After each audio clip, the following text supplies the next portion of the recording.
Imagine, my friend, it's the early 2000s. You are still a kid, and your parents are Eastern European, which means every car ride is filled with random Russian music. Fast forward to today, and you realize it wasn't just random Russian music. It was a perfectly executed master plan to turn you into the biggest GTA 4 glazer under the sun. But to explain why, I need to start from the beginning. Up until I sat down to make this video, I had never played or even consumed anything related to GTA 4. And why would I? The last home console I owned was a PlayStation 2. And the next piece of high-end gaming hardware I got was a laptop that wasn't powerful enough to run GTA 4. And when I finally got a proper gaming PC, GTA 5 was already out on consoles and just about to release on PC. So I basically jumped straight from GTA San Andreas to GTA 5 and never really thought about GTA 4 again. And of course, GTA 5 is also way more popular. It sold like 50 billion more copies, so that must make it the better game, right? Hell no! GTA 5's story was pretty forgettable. The game basically feels like an action movie turned into a video game, which is one of the reasons I never bothered finishing it. Shooting up multiple police departments every single mission just gets boring after a while. And like a lot of people, I mostly played GTA 5 online until that went to the shitter. But when the GTA 6 trailer came out, YouTube randomly recommended me a video about GTA 4's weird driving. And for some reason, that video sparked my interest to actually give the game a try. So I installed a few mods and jumped in blind. But what is a Grand Theft Auto 4 really? You might think I wouldn't need to explain John the video game, but honestly, most people I know have either never played it or at least never made it past the first few missions. Let me set the stage for those who haven't played it. GTA 4 is a high fantasy open world RPG where you play as an orc subclass known as the Eastern European immigrant. Your name is Niko Bellic, and the game takes place in a fictional land called Liberty City, which, believe it or not, is based on the even more fictional place of New York. Yes, yes! I'm brave, but look now! I call it high fantasy because in my entire playthrough I didn't see a single rat. The game launched in 2008, bringing like a grittier and more realistic tone than its predecessors. As for the gameplay, it mostly consists of running around and shooting people. Now you, my most likely American viewer, might ask yourself, how is this peak gaming? With the exception of running, I could literally just go outside and do that myself. Well, here is where it gets interesting. The game is open world, but Liberty City is split into 4 islands that unlock as you progress through the story. And instead of just slapping an invisible bullshit barrier saying, "Nuh-uh, you can't go here yet," the game actually gives you a proper in-lore explanation through your cousin Roman. He tells you right at the start of the game that there has been a terrorist attack and the city is on lockdown. But if you still try to cross into one of the locked islands early, the game instantly slaps you with a 6-star wanted level, and you become the entire reason America won't have free healthcare for another 200 years. At first glance, this old-school GTA island progression system might feel outdated, since most open world games nowadays have the entire map open and just certain areas blocked off that you unlock later. But what makes Liberty City special isn't the map, it's how the city itself is like a character in your story. This approach makes Liberty City grow with you, creating this deeper connection to the environment, because like you arrive in the shitter as a shitter. As you start to fight your way out of it, the city itself opens up more and gets nicer as you progress. For example, early in my playthrough, I was just exploring and I stumbled into an alley where some random guy was getting beat up. He eventually got knocked out, someone called an ambulance, and when the medic showed up, he panicked, trying to give the first aid. And in the end, he managed to get him back up to his feet, only for the whole moment to be completely ruined by classic GTA 4 jank. The NPCs in this game are in general quite amazing. For example, if you steal someone's car, they'll either panic and run away, or actually try to fight you and get back. And if you get out to face them or they pull you out, they'll usually try to start a fist fight with you. But if you pull out a gun on them, they might then either run away or pull out a gun on their own. Like, it keeps every encounter unpredictable. Of course, at the end of the day, it's still an old-ass video game. You can fly past a police car going 2,000 miles an hour and the worst you'll get is a honk. But gently bump a cop car, or worse, touch an officer himself, and they'll blast you down with the might of Zeus. Another cool touch is the random police chases that just happen around you. Sometimes it's on foot, sometimes by car, but they've got nothing to do with you. They just happen. It almost makes the world feel like it's alive even without your involvement, and you're just another person caught up in it. And here's a detail I'm still not sure if it was scripted or not, but I never looked it up cause I like my headcanon. At the start of the game, I put a Soviet hat on Nico. And not long after, I walked past some random guy near Roman's taxi business, and he immediately started roasting me for being a communist. Then, just to flex, he handed me $100. If that moment was actually triggered by me wearing that hat, that would be super cool. Also on the NPCs, like, if it rains, people run for cover, pull out umbrellas. If it's nighttime, the entire vibe just changes completely.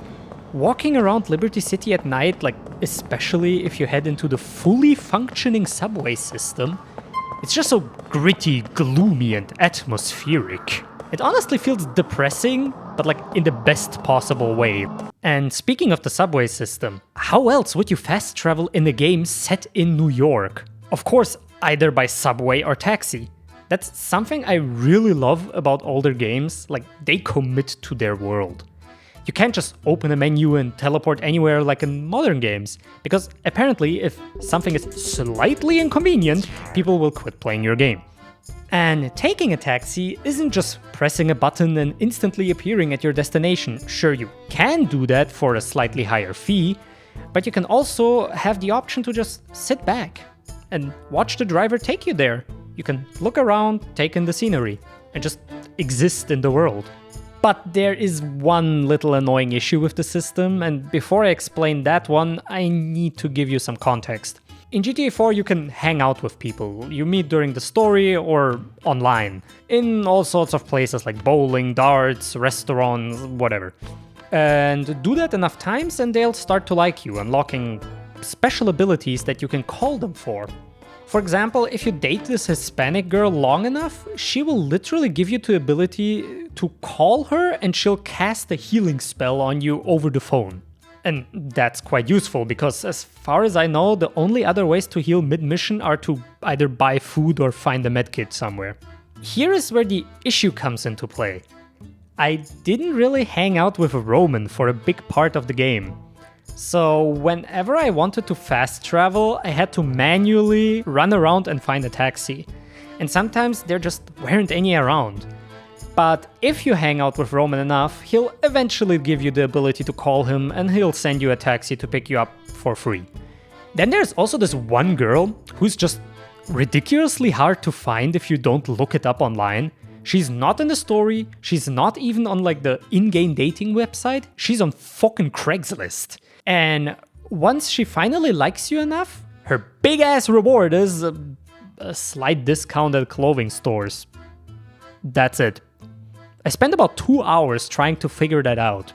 And speaking of wasting time, the game lets you pick up all sorts of random bullshit from the ground and throw it. 99% of the time, I use this to throw random shit at people. The one exception was there is a mission where you actually had to throw a rock through a window.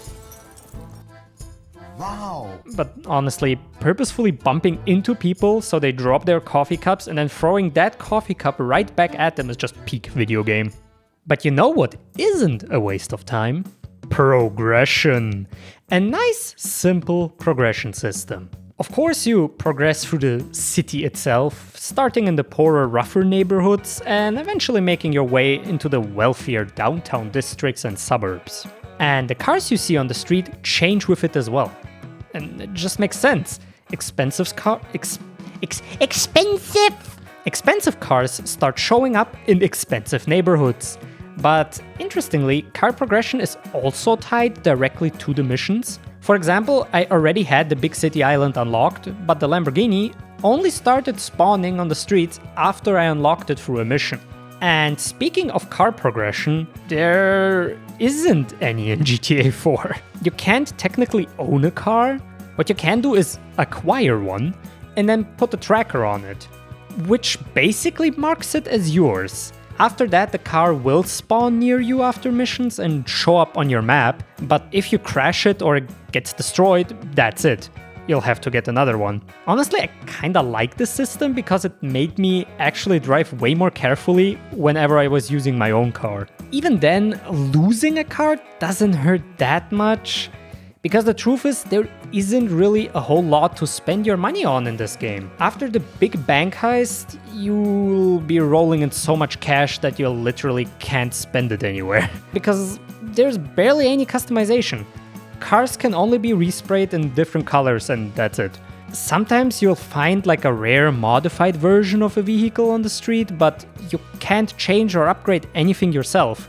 The same goes for Nico. You only have a small selection of clothes to pick from and weapons don't have any customization either. One of the main ways you actually see progression is through the weapons.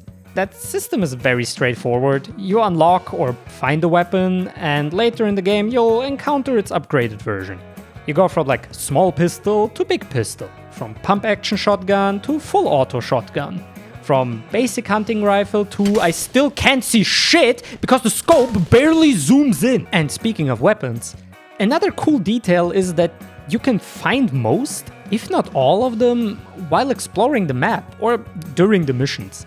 There's nothing like a moment wherein you realize that instead of just rushing in and shooting everyone, you can climb to a rooftop, stumble upon a hidden sniper rifle and obliterate everyone from a safe distance. The only real downside is the weapon swap system. If you already have the upgraded version of a weapon and you accidentally pick up the earlier one, you're screwed. You can't switch back. And just like that, your better gun is gone forever. Until you buy or find it and pick it back up. Speaking of picking shit up, GTA 4's weapons have this little red glow around them to let you know that they can be picked up. But then there are these stupid government drone pigeons scattered all across the map with the exact same light as the weapons. So naturally, I kept running up to them and trying to pick them up, thinking they're like some goofy secret weapon. But turns out, after finishing the game and looking it up, you're actually supposed to shoot them to get 100% completion. GTA promoting animal cruelty. Let's talk graphics. Obviously, this game came out in 2008, so you're not gonna get RTX shadow reflections bouncing off your balls or anything like that. But honestly, I don't care. Because when it's nighttime or during sunrise or sunset, the game just absolutely blows me away. Like literally, I can't see anything because the sun is a nuclear blasting my eyes. But that lighting makes up for a lot of older graphical mush. Of course it's not perfect. Dark corners are way too dark sometimes, to the point where you literally can't see a thing, which leads to some pretty unfortunate accidents. And the light can also be quite buggy. It randomly changes like you just walked into a new Minecraft biome. Still, for a game that's almost pushing 20 years old, I think it still holds up surprisingly well. Now, GTA 4 fans are probably gonna hate me for this, but I turned off all the color filters. You know, the ones that give GTA 4 the look it's known for? Yeah, I ditched them. Especially in the DLCs, those filters completely change the vibe of the game, which is nice, but for me, the game just looks better without them and gives it a little bit more consistency between the game and the DLCs.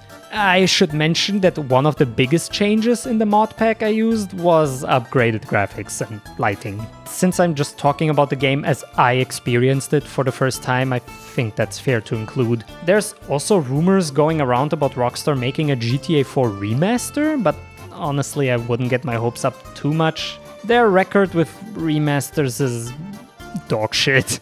chances are modded GTA 4 is still going to be the best way to experience it. You know what the mods didn't fix? The damn water shimmer. It looks so bad! Every time I get near the water, I feel like I'm getting motion sickness from staring at it. But you know what isn't awful? The menus and the UI. They're just so simple. You just start the game, press start, boom, you're in! None of this modern bullshit, no battle pass, no 50 trillion progression bars, just video game! And thank God, there's no hit markers either. You just shoot someone and see a puff of red mist. And then, you know, they're probably dead. Ammo is in one corner, minimap in the other. Simple, clean, done. I do have one problem with the minimap.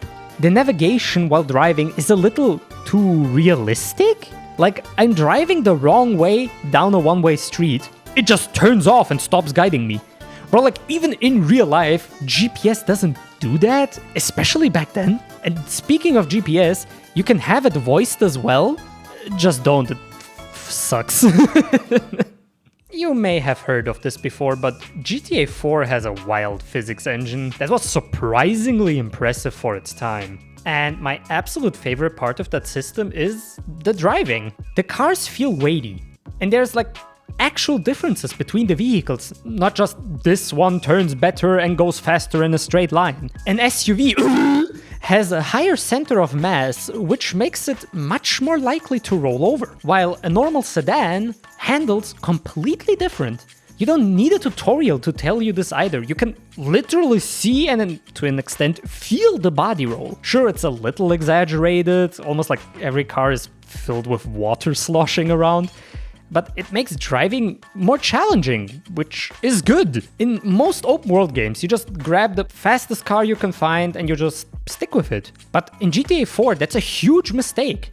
Some of the most enjoyable cars to drive are the normal ones. A muscle car behaves completely different than a compact hatchback, and both are fun in their own ways. And because the game's map is just a giant city with highways constantly being broken up by toll gates, you don't really get many chances to go insanely fast in a straight line. Instead, it's just the cornering and drifting that really shine way better than in a lot of other games. And car destruction also ties directly into drivability. Blow your tires out, and while you can still drive straight okay, the grip is understandably complete ass, and your car just becomes very interesting to drive. Driving drunk? Hope you like hugging trees, because the physics make it basically impossible to stay on the road, especially in something that already handles like absolute dog shit.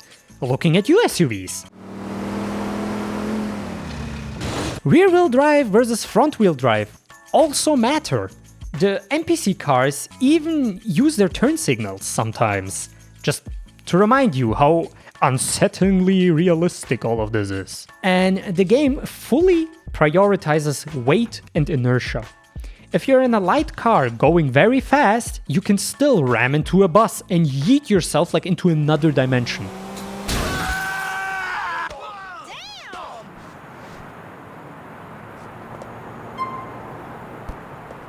Can I have one of them? You probably won't regret this. Thanks. On the other hand, if you want to just bulldoze through traffic without caring about the safety of anyone else on the road, then you must be 99% of drivers on the road. I mean, you'll want something huge, like a fire truck or a bus. And then there are the sidewalks, which actually matter in this game. It's the first time I've ever played a video game where sidewalks changed how I drive. If you misjudge a corner and come in too hot, the curb doubles as an emergency brake. Tires can also get stuck on sidewalks, and when you finally free them, the car jerks violently out of control. And the attention to detail doesn't stop there. Tires interact with the world in general. Driving in the rain? Better ease off the gas or suffer the consequences. Driving way too fast. Nico flies straight through the windshield because of course he's allergic to wearing a seatbelt. Climbing a steep hill. Better have all-wheel drive.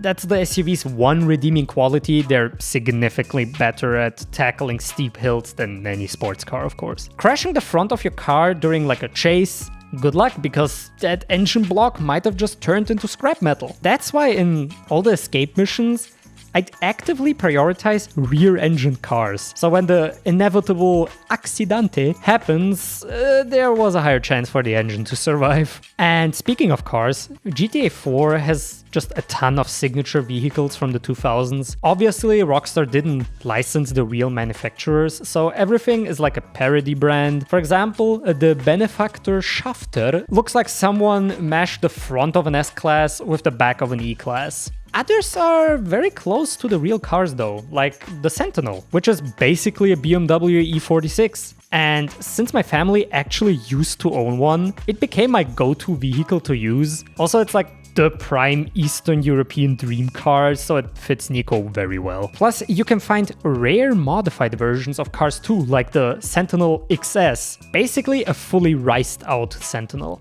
But one weird thing I noticed during the playthrough, it felt like some cars spawned more often than others. And no, I'm not talking about the infamous taxi bug, but it turns out the game actually messes with the spawn rates depending on what vehicle you're driving yourself. For example, if you want to find the Sentinel XS, you'll have more luck driving around in a Sultan RS. And if you would like to find a Sultan RS, you will have better luck while driving a Sultan RS.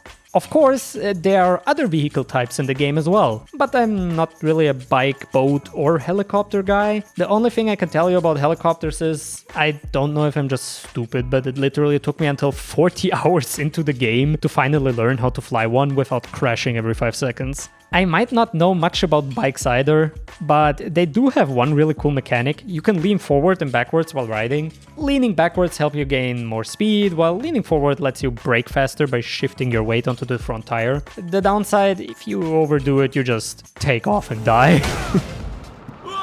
And yeah, sometimes the controls in general can get pretty janky. Not just with the vehicles either. At one point I tried to jump onto a fire escape and instead Nico decided to just throw himself off the entire building. So, before we get to the most important part of the video, I have to tell you about the mod pack I installed. The main reason I downloaded it was to fix one of GTA 4's biggest problems: the sheer amount of game-breaking bugs and crashes.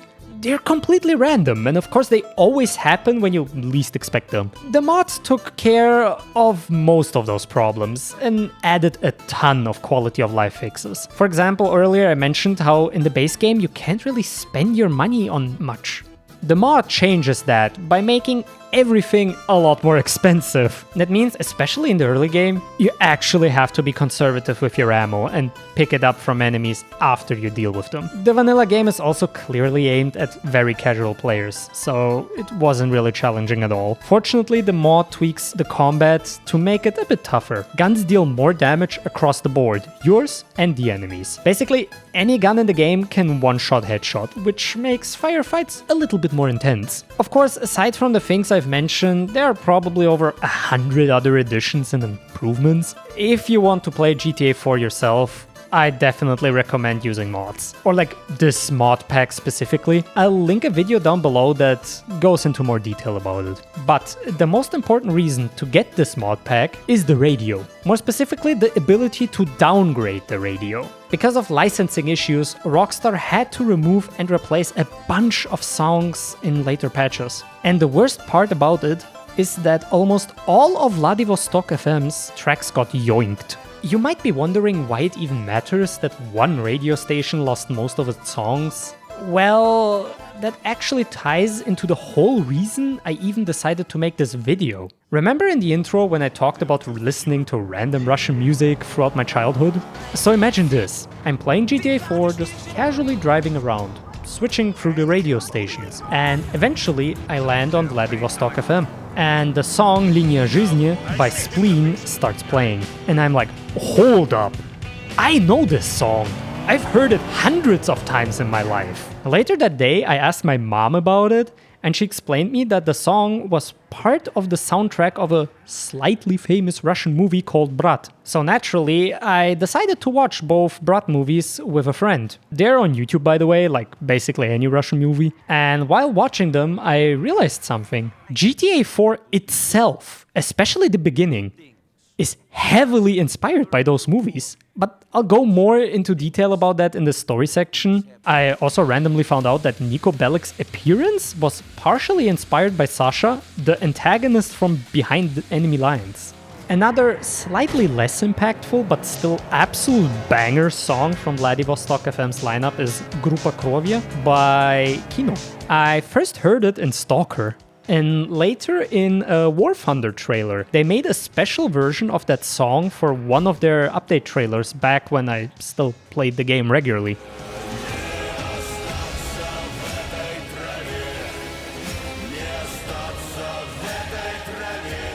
And the DJ of Vladivostok FM is also surprisingly authentic. Her name is Ruslana, she's an actual Ukrainian singer, and there is a pretty interesting interview where she talks about how she worked on the in-game radio station and helped shape its vibe at Rockstar. And while we're still on the topic of music, yeah, I was basically oblivious to GTA 4 before making this video, but like probably everyone on the internet, I still knew its iconic intro theme. I'm not even sure which one is more recognizable, GTA San Andreas or GTA 4, but I genuinely think Soviet Connection fits perfectly with GTA 4's world and tone. Now, when it comes to the sound effects though, you can really feel the game's age.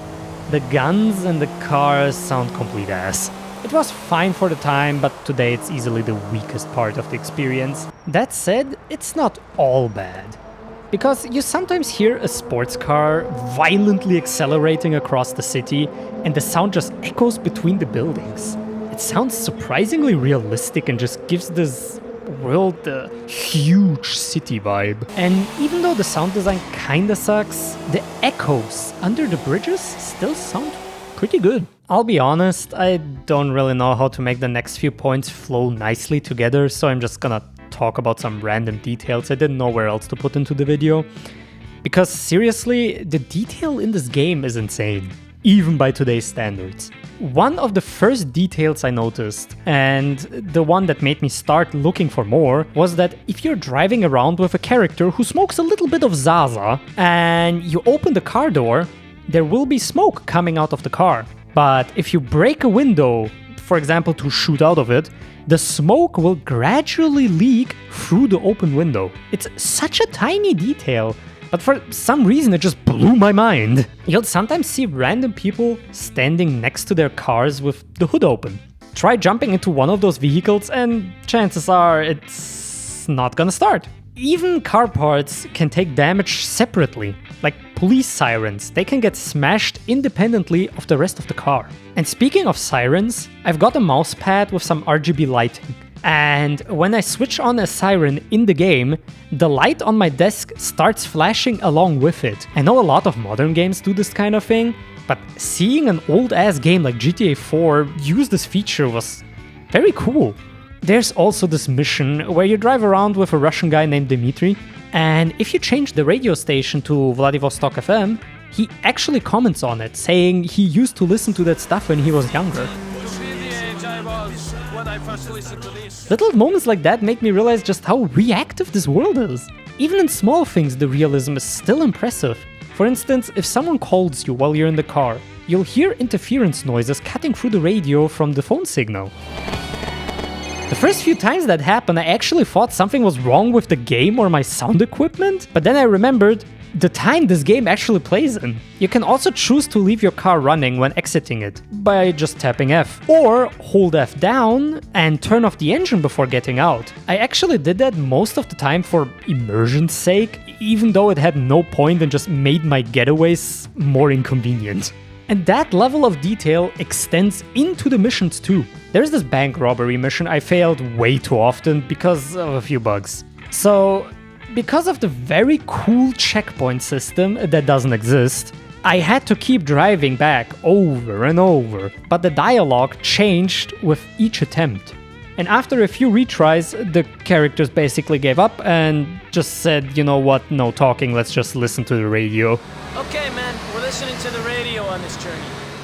And finally, if you take too long to complete a mission, the game doesn't just leave you lost. Characters will sometimes message you mid-mission and give subtle hints on what to do next.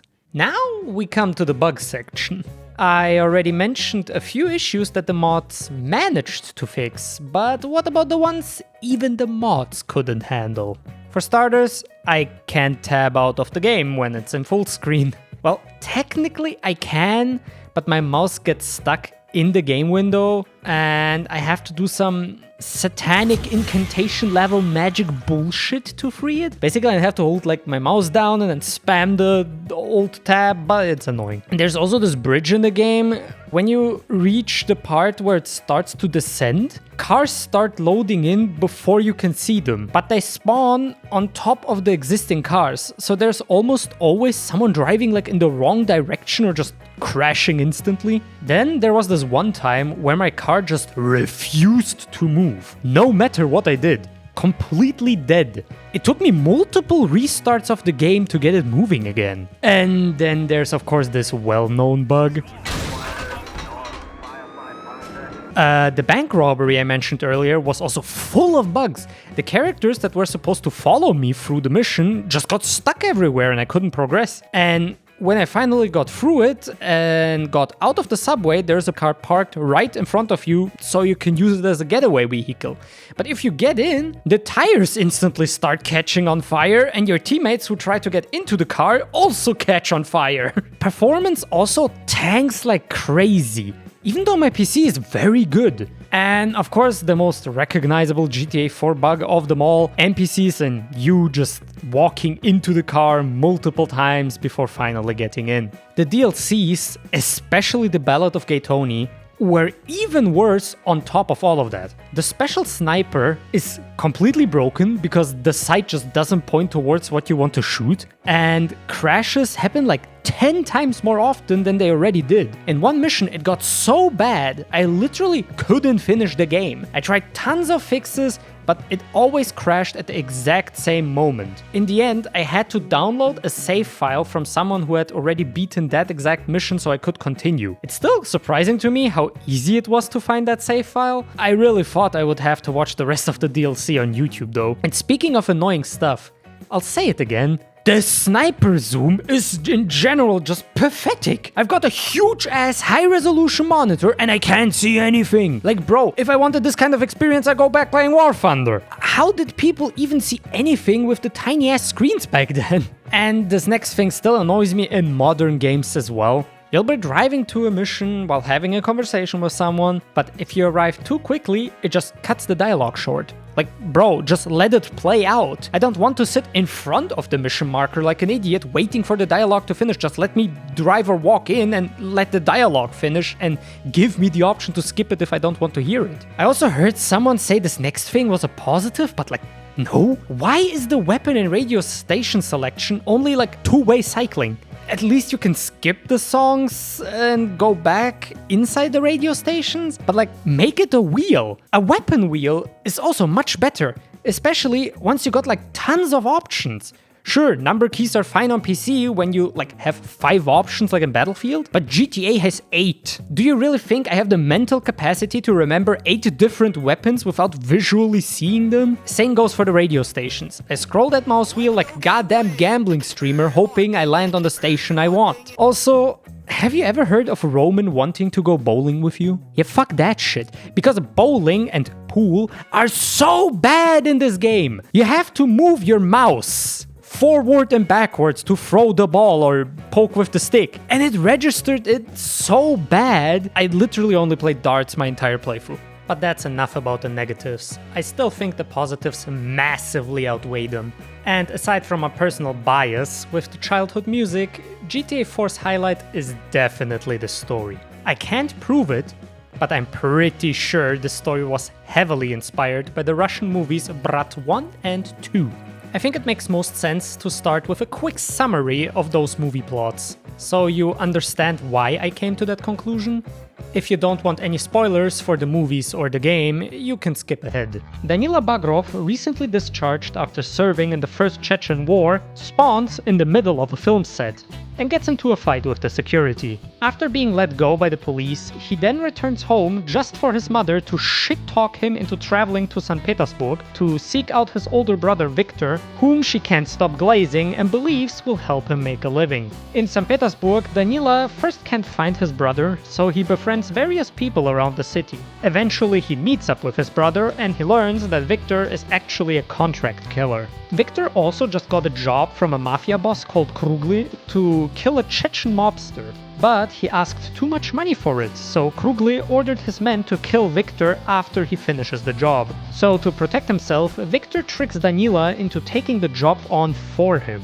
Danila successfully kills the Chechen mobsters, but is wounded by Krugli's men while escaping. Then a bit of side plot happens, and Victor continues manipulating Danila, sending him to handle jobs meant for himself. Eventually, Danila kills some gangsters instead of an innocent hostage, and Krugli escalates the hunt for him. So Victor gets captured by Krugli and is forced to betray his brother. Danila does a little A-Team montage and proceeds to stage a violent rescue, killing Krugli and his crew. Despite knowing Victor had betrayed him, Danila spares his life, telling him to go back to their mother. Danila says goodbye to his friends in St. Petersburg and sets off for Moscow. The second movie then continues in Moscow, where Danila spawns once again in the middle of a movie set. Then he and his army friends Ilya and Kostya are interviewed on TV about their service in the First Chechen War. Ilya now works at the State Historical Museum while Kostya works security at a bank. After the interview, Kostya tells Danila that his twin brother Dmitry, an NHL player for the Chicago Blackhawks, is being extorted by an American kingpin called Richard Menace, and that Menace is about to come to Moscow to meet Kostya's boss, Valentin Belkin, the head of the bank where Kostya works at. Kostya begs Belkin for help, but instead Belkin decides to not intervene, and instead orders Kostya to be dealt with, resulting in Kostya's murder. Danila finds Kostya's dead body and decides to help his twin brother Dmitry. Danila and Ilya gear up by purchasing weapons from a guy who literally introduces himself as the fascist. Also, Victor now gets shit-talked by their mother into traveling to Moscow to find Danila. Then they team up and interrogate Belkin, and he tells Danila that it was all Menace's plan. So Danila lets him live, and the gang decides to go to America to confront Menace. Belkin's men now are of course hunting them. With Ilya's assistance, they get forged passports, and to avoid Belkin's men, Victor, who's unknown to Belkin, flies directly to Chicago, and Danila flies to New York. Then he has to get a car there and drive the rest of the way to Chicago. Also, when Danila arrives in New York, it's literally the GTA 4 starting area, but in real life. Like, they built Liberty City just for this scene. Anyways, unfortunately for Danila, the car he got was prime dog shit, and it broke down in Pennsylvania. A fate worse than death. Belkin meanwhile learns that Victor is a former contract killer and that he's now in Chicago, so he tips off the local Ukrainian mafia to hunt him. Meanwhile, Danila hitchhikes with a trucker named Ben to Chicago. Even though they don't understand each other well, they become very good friends. After arriving in Chicago, Danila can once again not find his brother, but he found a Russian hooker instead, named Dasha, whom he can source some weapons from. And then finally, he meets up with his brother to team up and call some black people a racial slur. Victor then went to fight the Russian mafia, where afterwards he says that he will stay in America. And Danila confronts Menace. He drops a hard as fuck line, Я вот думаю, что сила в правде. gets the money back to Dmitry, another hard line gets dropped, Are you all gangsters? No, we are Russians. and with Ben's help, Danila and Dasha escape back to Russia. And before we get to GTA 4's story, I would highly encourage you now to go and play it yourself. And without further ado, let's start with the story of Grand Theft Auto 4. Niko Bellic, an Eastern European ex-soldier, arrives in Liberty City to escape his criminal past and to search for a man who betrayed his unit in an ambush 10 years prior. Reuniting with his cousin Roman, he discovers that the story of his riches and bitches were all lies. And he also drops like one of the hardest lines in gaming. War is where the young and stupid are tricked by the old and bitter into killing each other. Roman lives in a crack shack apartment and owns an unprofitable taxi business. He is a gambling addict and has debts with loan sharks. Nico begins assisting Roman with his problems and makes criminal contacts in the city. He befriends the Zaza king himself, Little Jacob, and is forced to work for Vlad, Roman's Russian loan shark. Later, Nico learns that Vlad had slept with Mallory, who is Roman's girlfriend, and tells him in a polite manner that it was wrong of him to do so. In retaliation, Nico and Roman are kidnapped by Russian mobsters on orders of their boss Mikhail Faustin and his lieutenant Dmitry Raskolov. Fortunately, Faustin is shown to be a very patient and kind man, so he ends up releasing the pair and employing Nico as a hitman, ordering him to kill the son of a Russian crime lord named Kenny Petrovich. When Petrovich threatens retaliation, Dmitry persuades Nico to assassinate Faustin to satisfy Petrovich. However, Dmitry betrays Nico right after the killing and brings him to his former employer, Ray Bulgarin, who accuses him of stealing from him during a failed human trafficking job years earlier. Nico denies the allegation and a firefight ensues, allowing Dmitry and Bulgarin to escape. Dmitry's men burn down Roman's apartment and Dmitry's men burn down Roman's apartment and taxi company, forcing them to flee to Bohan and get a new apartment with the help of Mallory. While Nico finds work with several local drug lords, Dmitry briefly kidnaps Roman in a failed attempt to lure Nico into a trap. Later, Nico discovers that his romantic interest, a woman named Michelle, is an undercover government agent who then entraps him in working for her superior. Who are you? FIB? The FIB? Do I look homosexual? In exchange for the murders of suspected terror. In the exchange for the murders of suspect.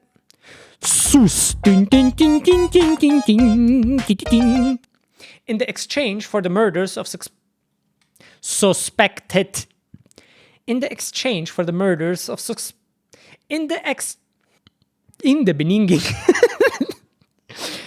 In the exchange for the murders of suspected terrorists, the superior clears Nico's criminal record and aids him with seeking Nico's traitor. Roman, meanwhile, receives a large amount of insurance money from the arson, which he uses to rebuild his business and buy an apartment in Algonquin. Roman also proposes to Mallory, who accepts. While working for the Irish mob, Nico befriends Packy McCreary, helping him and his brothers carry out various jobs, including a major bank robbery that is perfectly bug-free. Later, Nico is hired by Ray Cappuccino Assassino, a capo in the Tortellini crime family, to oversee a diamond deal, which goes to shit. Cappuccino repays Nico by helping him find his ex-comrade Florian Kravich, now known as Bernie Crane, who turns out not to be the one to betray their unit. Nico realizes that the traitor was Darko Brevic, the only other survivor. Nico continues working for the mafia and earns the trust of Don Pog Gaurino, who orders him to kill Cappuccino Assassino after suspecting him of being a police informant. Nico also helps Packy kidnap Don Giorno's daughter to ransom her for the diamonds. Also on a side note, that mission had quite a cool mechanic where she resists the kidnapping and she tries to crash you into a wall while you drive. But yeah, Bulgaria intercepts the exchange and in the ensuing firefight, the diamonds are lost. Eventually, government agents find Darko and bring him to Liberty City for Nico to decide his fate. It's not a subtle message. Darko Brevic has a very similar sounding name and appearance to Nico Bellic. Some of Nico's early missions have him wipe out whole gangs for the same amount of money Darko was paid to betray their unit. Nico killed a lot of people to gain the power to choose how it ends for Darko. Nico will feel better if he spares him, but if Nico kills Darko, he'll feel empty and give Darko what he wants. One could argue there's more hypocrisy in sparing him and accepting praise,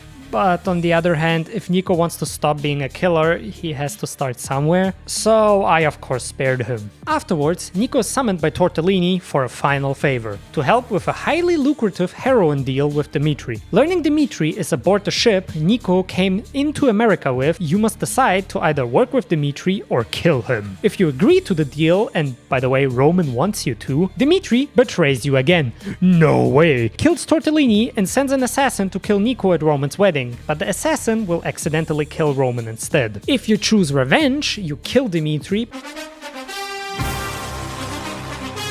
prompting Tortellini to target Nico at Roman's wedding, but he will accidentally kill Kate, Nico's new girlfriend who is the sister of Packy. This was the path I took, so afterwards Nico tracks down Tortellini, canonically crashes his helicopter 20 times into the river, and ends it all.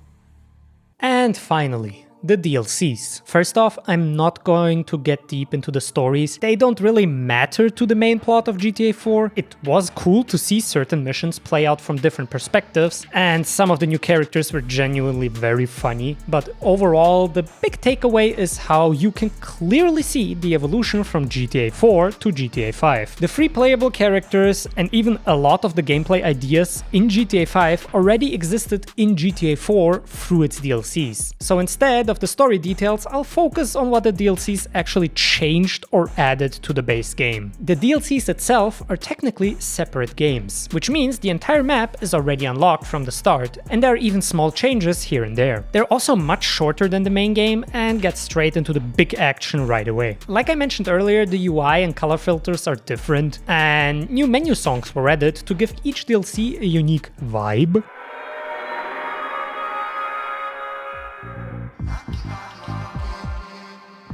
You also have a default main radio station set when you enter cars, which helps each one feel distinct. In both DLCs, you can still get vehicles delivered to you, but there's a catch. If you haven't unlocked them yet, they'll instantly break and become unusable. The voice acting quality, though, is notably better in the DLCs than the main game. Call you if I feel the need to use. Pray. I pray. In fact, I'm praying right now. You're very willful. Was very willful, Chad. Was very willful. The first DLC, The Lost and the Damned, adds a biker gang mechanic, which honestly I found pretty ass. The group driving feels clunky as hell, though sometimes it turns into races, which are kind of fun, but they're also way too easy, so boring. Just like driving the bikes. They definitely changed the physics for them in the DLC, cause it's way harder to fly off them.